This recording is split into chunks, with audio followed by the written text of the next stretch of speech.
किस्से कुछ कहानियां।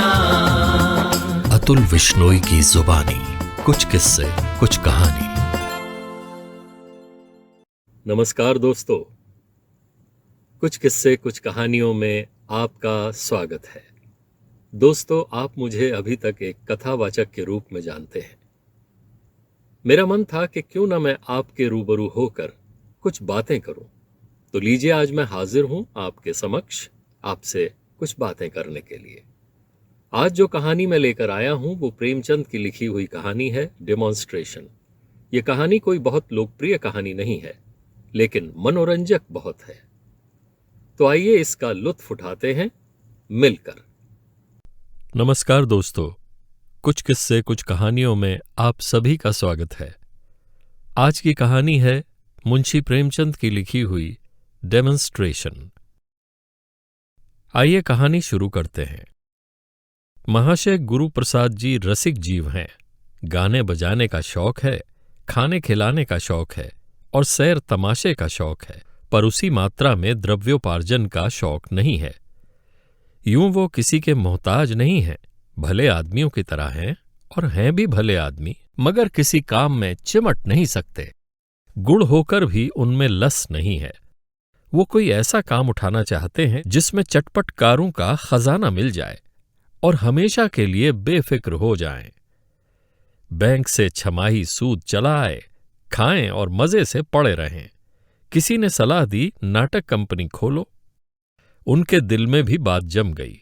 मित्रों को लिखा, मैं ड्रामेटिक कंपनी खोलने जा रहा हूं, आप लोग ड्रामे लिखना शुरू कीजिए। कंपनी का प्रोस्पेक्टस बना, कई महीने उसकी खूब चर्चा रही। कई बड़े बड़े आदमियों ने हिस्से खरीदने के वादे किए, लेकिन न हिस्से बिके न कंपनी खड़ी हुई। हां, इसी धुन में गुरु प्रसाद जी ने एक नाटक की रचना कर डाली और ये फिक्र हुई कि इसे किसी कंपनी को दिया जाए, लेकिन ये तो मालूम ही था कि कंपनी वाले एक ही घाघ होते हैं। फिर हर एक कंपनी में उसका एक नाटककार भी होता है। वो कब चाहेगा कि उसकी कंपनी में किसी बाहरी आदमी का प्रवेश हो। वो इस रचना में तरह तरह के ऐब निकालेगा और कंपनी के मालिक को भड़का देगा। इसलिए प्रबंध किया गया कि मालिकों पर नाटक का कुछ ऐसा प्रभाव जमा दिया जाए कि नाटककार महोदय की कुछ दाल न गल सके। 5 सज्जनों की एक कमेटी बनाई गई। उसमें सारा प्रोग्राम विस्तार के साथ तय किया गया और दूसरे दिन 5 सज्जन गुरु प्रसाद जी के साथ नाटक दिखाने चले। तांगे आ गए, हारमोनियम तबला आदि सब उस पर रख दिए गए, क्योंकि नाटक का डेमोन्स्ट्रेशन करना निश्चित हुआ था। सहसा विनोद बिहारी ने कहा, यार तांगे में जाने में तो कुछ बदरौवी होगी। मालिक सोचेगा ये महाशय तो यूं ही हैं, इस समय 10-5 रुपए का मुंह न देखना चाहिए। मैं तो अंग्रेजों की विज्ञापनबाजी का कायल हूं कि रुपए में 15 आने उसमें लगाकर शेष 1 आने में रोजगार करते हैं। कहीं से 2 मोटरें मंगानी चाहिए। रसिकलाल बोले, लेकिन किराए की मोटरों से वो बात पैदा ना होगी जो आप चाहते हैं। किसी रईस से 2 मोटरें मांगनी चाहिए, मॉरिस हो या नए चाल की ऑस्टिन। बात सच थी, भेष से भीख मिलती है। विचार होने लगा कि किस रईस से याचना की जाए। अजी वो महाखूसट है, सबेरे उसका नाम ले लो तो दिन भर पानी ना मिले। अच्छा, सेठ जी के पास चले तो कैसा? मुंह धो रखिए, उसकी मोटरें अफसरों के लिए रिजर्व हैं। अपने लड़के तक को कभी बैठने नहीं देता, आपको दिए देता है। तो फिर कपूर साहब के पास चलें, अभी उन्होंने नई मोटर ली है। अजी उनका नाम ना लो, कोई ना कोई बहाना करेगा। ड्राइवर नहीं है, मरम्मत में है। गुरु प्रसाद ने अधीर होकर कहा, तुम लोगों ने तो व्यर्थ का बखेड़ा कर दिया। तांगे पर चलने में क्या हर्ज था? विनोद बिहारी ने कहा, आप तो घास खा गए हैं। नाटक लिख लेना दूसरी बात है और मुआमले को पटाना दूसरी बात है। रुपए पृष्ठ सुना देगा, अपना सा मुंह लेकर रह जाओगे। अमरनाथ ने कहा, मैं तो समझता हूं मोटर के लिए किसी राजा रईस की खुशामद करना बेकार है। तारीफ तो जब है कि पांव पांव चलें और वहां ऐसा ऐसा रंग जमाएं कि मोटर से भी ज्यादा शान रहे। विनोद बिहारी उछल पड़े। सब लोग पांव पांव चले। वहां पहुंचकर किस तरह बातें शुरू होंगी किस तरह तारीफों के पुल बांधे जाएंगे, किस तरह ड्रामेटिस्ट साहब को खुश किया जाएगा, इस पर बहस होती जाती थी। हम लोग कंपनी के कैंप में कोई 2 बजे पहुंचे। वहां मालिक साहब, उनके एक्टर, नाटककार सब पहले से ही हमारा इंतजार कर रहे थे। पान, इलायची, सिगरेट मंगा लिए गए थे। ऊपर जाते ही रसिकलाल ने मालिक से कहा, क्षमा कीजिएगा, हमें आने में देर हुई। हम मोटर से नहीं, पांव आए हैं। आज यही सलाह हुई कि प्रकृति की छटा का आनंद उठाते चलें। गुरु प्रसाद जी तो प्रकृति के उपासक हैं। इनका बस होता तो आज बस चिमटा लिए या तो कहीं भीख मांग रहे होते या किसी पहाड़ी गांव में वटवृक्ष के नीचे बैठे पक्षियों का चहकना सुनते होते। विनोद ने रद्दा जमाया, और आए भी तो सीधे रास्ते से नहीं, जाने कहां कहां के चक्कर लगाते, खाक छानते, पैरों में जैसे सनीचर है। अमर ने और रंग जमाया, पूरे सतयुगी आदमी हैं, नौकर चाकर तो मोटरों पर सवार होते हैं और आप गली गली मारे मारे फिरते हैं। जब और रईस मीठी नींद के मजे लेते होते हैं तो आप नदी के किनारे उषा का श्रृंगार देखते हैं। मस्त राम ने फरमाया, कवि होना मानो दीन दुनिया से मुक्त हो जाना है। गुलाब की एक पंखड़ी लेकर उसमें न जाने क्या घंटों देखा करते हैं। प्रकृति की उपासना ने ही यूरोप के बड़े बड़े कवियों को आसमान पर पहुंचा दिया है। यूरोप में होते तो आज इनके द्वार पर हाथी झूमता होता। एक दिन एक बालक को रोते देखकर आप रोने लगे। पूछता हूं, भाई क्यों रोते हो? तो और रोते हैं। मुंह से आवाज नहीं निकलती। बड़ी मुश्किल से आवाज निकली। विनोद, जनाब, कवि का हृदय कोमल भावों का स्रोत है, मधुर संगीत का भंडार है, अनंत का आईना है। रसिक, क्या बात कही है आपने, अनंत का आईना है। वाह, कवि की सोहबत में आप भी कुछ कवि हुए जा रहे हैं। गुरु प्रसाद ने नम्रता से कहा, मैं कवि नहीं हूं और न मुझे कवि होने का दावा है। आप लोग मुझे जबरदस्ती कवि बनाए देते हैं। कवि सृष्टा की वो अद्भुत रचना है जो पंचभूतों की जगह 9 रसों से बनती है। मस्तराम, आपका यही वाक्य है जिस पर सैकड़ों कविताएं न्योछावर हैं। सुनी आपने रसिकलाल जी कवि की महिमा? याद कर लीजिए, रट डालिए। रसिकलाल, कहाँ तक याद करें भैया, ये तो सूक्तियों से बातें करते हैं और नम्रता का ये हाल है कि अपने को कुछ समझते ही नहीं। महानता का यही लक्षण है, जिसने अपने को कुछ समझा वो गया। कंपनी के स्वामी से, आप तो अब खुद ही सुनेंगे, इस ड्रामे में अपना हृदय निकाल कर रख दिया है। कवियों में जो एक प्रकार का अल्हड़पन होता है, उसकी आप में कहीं गंध भी नहीं। इस ड्रामे की सामग्री जमा करने के लिए आपने कुछ नहीं तो 1000 बड़े बड़े पोथों का अध्ययन किया होगा। वाजिद अली शाह को स्वार्थी इतिहास लेखकों ने कितना कलंकित किया है, आप लोग जानते ही हैं। उस लेख राशि को छांटकर उसमें से सत्य के तत्व खोज निकालना आप ही का काम था। विनोद, इसीलिए हम और आप दोनों कलकत्ता गए और वहां कोई 6 महीने मटिया बुर्ज की खाक छानते रहे। वाजिद अली शाह की हस्तलिखित एक पुस्तक की तलाश की। उसमें उन्होंने खुद अपनी जीवन चर्चा लिखी है। एक बुढ़िया की पूजा की गई, तब कहीं जाके 6 महीने में किताब मिली। अमरनाथ, पुस्तक नहीं, रत्न है, रत्न। मस्तराम, उस वक्त तो उसकी दशा कोयले की थी। गुरु प्रसाद जी ने उस पर मोहर लगाकर अशर्फी बना दिया। ड्रामा ऐसा चाहिए कि जो सुने दिल हाथों में थाम ले, एक एक वाक्य दिल में चुभ जाए। अमरनाथ, संसार साहित्य के सभी नाटकों को आपने चाट डाला और नाट्य रचना पर सैकड़ों किताबें पढ़ डालीं। विनोद, जभी तो चीज भी लासानी हुई है। अमरनाथ, लाहौर ड्रामेटिक क्लब का मालिक हफ्ते भर यहां पड़ा रहा, पैरों पड़ा कि मुझे ये नाटक दे दीजिए, लेकिन आपने ना दिया। जब एक्टर ही अच्छे नहीं तो उनसे अपना ड्रामा खिलवाना, उसकी मिट्टी खराब कराना था। इस कंपनी के एक्टर माशाअल्लाह अपना जवाब नहीं रखते और इसके नाटककार की सारे जमाने में धूम है। आप लोगों के हाथों में पड़कर ये ड्रामा धूम मचा देगा। विनोद, एक तो लेखक साहब खुद शैतान से ज्यादा मशहूर हैं, उस पर यहां के एक्टरों का नाट्य कौशल। शहर लुट जाएगा। मस्तराम, रोज ही तो किसी न किसी कंपनी का आदमी सिर पर सवार रहता है, मगर बाबू साहब किसी से सीधे मुंह बात नहीं करते। विनोद, बस एक यह कंपनी है जिसके तमाशे के लिए दिल बेकरार रहता है, नहीं तो और जितने ड्रामे खेले जाते हैं 2 कौड़ी के। मैंने तमाशा देखना ही छोड़ दिया। गुरुप्रसाद, नाटक लिखना बच्चों का खेल नहीं है, खूने जिगर पीना पड़ता है। मेरे ख्याल में एक नाटक लिखने के लिए 5 साल का समय भी काफी नहीं, बल्कि अच्छा ड्रामा जिंदगी में एक ही लिखा जा सकता है। यूं कलम घिसना दूसरी बात है। बड़े बड़े धुरंधर आलोचकों का यही निर्णय है कि आदमी जिंदगी में एक ही नाटक लिख सकता है। रूस, फ्रांस, जर्मनी सभी देशों के ड्रामे पढ़े, पर कोई न कोई दोष सभी में मौजूद। किसी में भाव है तो भाषा नहीं, भाषा है तो भाव नहीं, पर कोई न कोई दोष सभी में मौजूद। हास्य है तो गाना नहीं, गाना है तो हास्य नहीं। जब तब भाव, भाषा, हास्य और गाना ये चारों अंग पूरे न हों, उसे ड्रामा कहना ही नहीं चाहिए।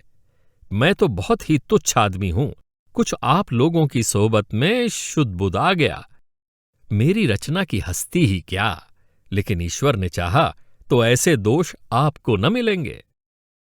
विनोद, जब आप उस विषय के मर्मज्ञ हैं तो दोष रह ही कैसे सकते हैं? रसिकलाल, 10 साल तक तो आपने केवल संगीत कला का अभ्यास किया है, घर के हजारों रुपए उस्तादों को भेंट कर दिए, फिर भी दोष रह जाए तो दुर्भाग्य है। रिहर्सल शुरू और वाह वाह, हाय हाय का तार बंधा। कोरस सुनते ही एक्टर और प्रोपराइटर और नाटककार सभी मानो जाग पड़े। भूमिका ने उन्हें विशेष प्रभावित किया था, पर असली चीज सामने आते ही आंखें खुलीं, समा बंध गया।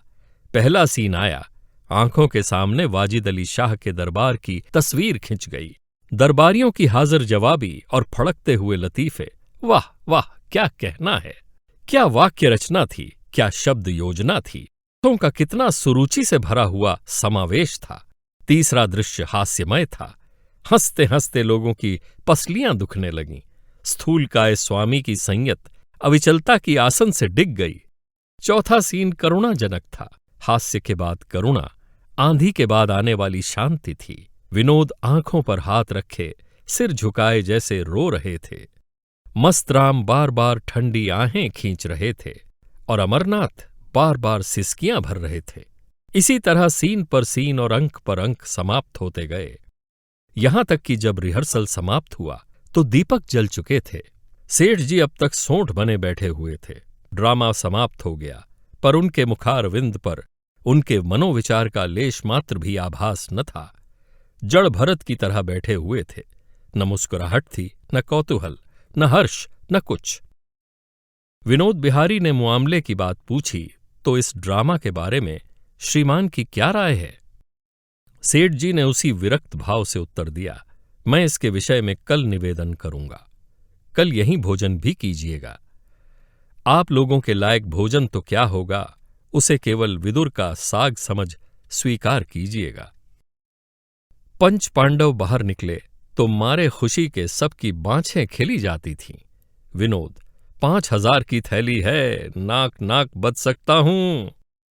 अमरनाथ, 5000 है कि 10 ये तो नहीं कह सकता, पर रंग खूब जम गया। रसिक, मेरा अनुमान तो 4000 का है। मस्तराम, और मेरा विश्वास है कि 10,000 से कम वो कहेगा ही नहीं। मैं तो सेठ के चेहरे की तरफ ध्यान से देख रहा था। आज ही कह देता, पर डरता था कहीं ये लोग अस्वीकार न कर दें। उसके होठों पर तो हंसी न थी, पर मगन हो रहा था। गुरुप्रसाद, मैंने पढ़ा भी तो जी तोड़कर। विनोद, ऐसा जान पड़ता था तुम्हारी वाणी पर सरस्वती बैठ गई हैं। सभी की आंखें खुल गईं। रसिक, मुझे उसकी चुप्पी पर जरा संदेह होता है। अमर, आपके संदेह का क्या कहना, आपको ईश्वर पर भी संदेह है। मस्तराम, ड्रामेटिस्ट भी बहुत खुश हो रहा था। 10-12 हजार का वारा न्यारा है भाई। आज इस खुशी में दावत होनी चाहिए। गुरुप्रसाद, अरे तो कुछ बोनी बट्टा तो हो जाए। मस्त, जी नहीं, तब तो जलसा होगा, आज दावत होगी। विनोद, भाग्य के बली हो तुम गुरुप्रसाद। रसिक, मेरी राय है जरा उस ड्रामेटिस्ट को गांठ लिया जाए, उसका मौन मुझे भयभीत कर रहा है। मस्त, आप तो वाही हुए हैं, वो नाक रगड़ कर रह जाए तब भी ये सौदा होकर रहेगा। सेठ जी अब बचकर नहीं निकल सकते। विनोद, हम लोगों की भूमिका भी तो जोरदार थी। अमर, उसी ने तो रंग जमा दिया, अब कोई छोटी रकम कहने का उसे साहस न होगा। अभिनय। रात को गुरुप्रसाद के घर मित्रों की दावत हुई। दूसरे दिन कोई 6 बजे 5 आदमी सेठ जी के पास जा पहुंचे। संध्या का समय हवाखोरी का है। आज मोटर पर न आने के लिए बना बनाया बहाना था। सेठ जी आज बेहद खुश नजर आते थे। कल की वो मुहर्रमी सूरत अंतर्धान हो गई थी। बात बात पर चहकते थे, हंसते थे, जैसे लखनऊ का कोई रईस हो। दावत का सामान तैयार था। मेजों पर भोजन चुना जाने लगा। अंगूर, संतरे, केले, सूखे मेवे, कई किस्म की मिठाइयां, कई तरह के मुरब्बे, शराब आदि सजा दिए गए और यारों ने खूब मजे से दावत खाई। सेठ जी मेहमान नवाजी के पुतले बने हुए हर एक मेहमान के पास आकर पूछते, कुछ और मंगवाऊं? कुछ तो और लीजिए, आप लोगों के लायक भोजन यहां कहां बन सकता है। भोजन के उपरांत लोग बैठे तो मुआमले की बातचीत होने लगी। गुरुप्रसाद का हृदय आशा और भय से कांपने लगा। सेठ जी, हुजूर ने बहुत ही सुंदर नाटक लिखा है, क्या बात है। ड्रामेटिस्ट, यहां जनता अच्छे ड्रामों की कद्र नहीं करती, नहीं तो ये ड्रामा लाजवाब होता। सेठ जी, जनता कद्र नहीं करती तो ना करे, हमें जनता की बिल्कुल परवाह नहीं है, रत्ती भर परवाह नहीं है। मैं इसकी तैयारी में 40,000 केवल बाबू साहब की खातिर पर खर्च कर दूंगा। आपने इसी मेहनत से एक चीज लिखी है तो मैं उसका प्रचार भी उतने ही हौसले से करूंगा। हमारे साहित्य के लिए ये क्या कुछ कम सौभाग्य की बात है कि आप जैसे महान पुरुष इस क्षेत्र में आ गए। यह कीर्ति हुजूर को अमर बना देगी। ड्रामेटिस्ट, मैंने तो ऐसा ड्रामा आज तक नहीं देखा। लिखता मैं भी हूं और लोग भी लिखते हैं, लेकिन आपकी उड़ान को कोई क्या पहुंचेगा। कहीं कहीं तो आपने शेक्सपियर को भी मात कर दिया है। सेठ जी, तो जनाब, जो चीज दिल की उमंग में लिखी जाती है वो ऐसी ही अद्वितीय होती है। शेक्सपियर ने जो कुछ लिखा रुपए के लोभ से लिखा। हमारे दूसरे नाटककार भी धन ही के लिए लिखते हैं, उनमें वो बात कहाँ पैदा हो सकती है। गोसाई जी की रामायण क्यों अमर है? इसीलिए कि वो भक्ति और प्रेम से प्रेरित होकर लिखी गई है। सादी की गुलिस्तां और बोस्तां, होमर की रचनाएं इसीलिए स्थायी हैं कि उन कवियों ने दिल की उमंग से लिखा। जो उमंग से लिखता है वो एक एक शब्द, एक एक वाक्य, एक एक उक्ति पर महीनों खर्च कर देता है। धनेच्छु को तो एक काम जल्दी से समाप्त करके दूसरा काम शुरू करने की फिक्र होती है। ड्रामेटिस्ट, आप बिल्कुल सत्य कह रहे हैं। हमारे साहित्य की अवनति केवल इसीलिए हो रही है कि हम सब धन के लिए या नाम कमाने के लिए लिखते हैं। सेठ जी, सोचिए, आपने 10 साल केवल संगीत कला में खर्च कर दिए, लाखों रुपए कलावंतों और गायकों को दे डाले होंगे। कहां कहां से और कितने परिश्रम और खोज से इस नाटक की सामग्री एकत्र की, न जाने कितने राजा महाराजाओं को सुनाया। इस परिश्रम और लगन का पुरस्कार कौन दे सकता है? ड्रामेटिस्ट, मुमकिन ही नहीं। ऐसी रचनाओं के पुरस्कार की कल्पना करना ही उनका अनादर करना है। इनका पुरस्कार यदि कुछ है तो वो अपनी आत्मा का संतोष है। वो संतोष आपके एक एक शब्द से प्रकट होता है। सेठ जी, आपने बिल्कुल सत्य कहा कि ऐसी रचनाओं का पुरस्कार अपनी आत्मा का संतोष है। यश तो बहुधा ऐसी रचनाओं को मिल जाता है जो साहित्य के कलंक हैं। आपसे ड्रामा ले लीजिए, आज ही पार्ट भी तकसीम कर दीजिए, 3 महीने के अंदर इसे खेल डालना होगा। मेज पर ड्रामे की हस्तलिपि पड़ी हुई थी। ड्रामेटिस्ट ने उसे उठा लिया। गुरुप्रसाद ने दीन नेत्रों से विनोद की ओर देखा, विनोद ने अमर की ओर, अमर ने रसिक की ओर, पर शब्द किसी के मुंह से ना निकला। सेठ जी ने मानो सभी के मुंह सी दिए हों। ड्रामेटिस्ट साहब किताब को लेकर चल दिए। सेठ जी ने मुस्कुराकर कहा, हुजूर को थोड़ी सी तकलीफ और करनी होगी। ड्रामा का रिहर्सल शुरू हो जाएगा तो आपको थोड़े दिन कंपनी के साथ रहने का कष्ट उठाना पड़ेगा। हमारे एक्टर अधिकांश गुजराती हैं, वो हिंदी भाषा के शब्दों का शुद्ध उच्चारण नहीं कर सकते, कहीं कहीं शब्दों पर अनावश्यक जोर देते हैं। आपकी निगरानी से ये सारी बुराइयां दूर हो जाएंगी। एक्टरों ने यदि पार्ट अच्छा न किया तो आपके सारे परिश्रम पर पानी पड़ जाएगा। ये कहते हुए उन्होंने लड़के को आवाज दी, बॉय, आप लोगों के लिए सिगार लाओ। सिगार आ गया। सेठ जी उठ खड़े हुए। यह मित्र मंडली के लिए विदाई की सूचना थी। पांचों सज्जन भी उठे। सेठ जी आगे आगे द्वार तक आए, फिर सबसे हाथ मिलाते हुए कहा, आज इस गरीब कंपनी का तमाशा देख लीजिए। फिर यह संयोग न जाने कब प्राप्त हो। गुरुप्रसाद ने मानो किसी कब्र के नीचे से कहा, हो सका तो आ जाऊंगा। सड़क पर आकर पांचों मित्र खड़े होकर एक दूसरे का मुंह ताकने लगे। पांचों ही जोर से कह कहा मारकर हंस पड़े। ये हम सबका गुरु घंटाल निकला। अमर साफ आंखों में धूल झोंक दी। रसिक, मैं उसकी चुप्पी देखकर पहले ही डर रहा था कि ये कोई पल्ले सिरे का घाघ है। मस्त मान गया इसकी खोपड़ी को, ये चपत उम्र भर न भूलेगी। गुरुप्रसाद इस आलोचना में शरीक न हुए। वो इस तरह सिर झुकाए चले जा रहे थे मानो अभी तक वो स्थिति को समझ ही न पाए हों। तो कैसी लगी आपको ये कहानी डेमोन्स्ट्रेशन? आशा है आपको अवश्य पसंद आई होगी। दोस्तों, यदि आपने मेरा YouTube चैनल कुछ किस्से कुछ कहानियां अभी तक सब्सक्राइब नहीं किया है तो कृपया इसे तुरंत सब्सक्राइब कर लें और हां, बेल आइकन दबाना ना भूलें ताकि आपको हमारी दिलचस्प कहानियों की पूर्व सूचना हमेशा समय से मिलती रहे। धन्यवाद।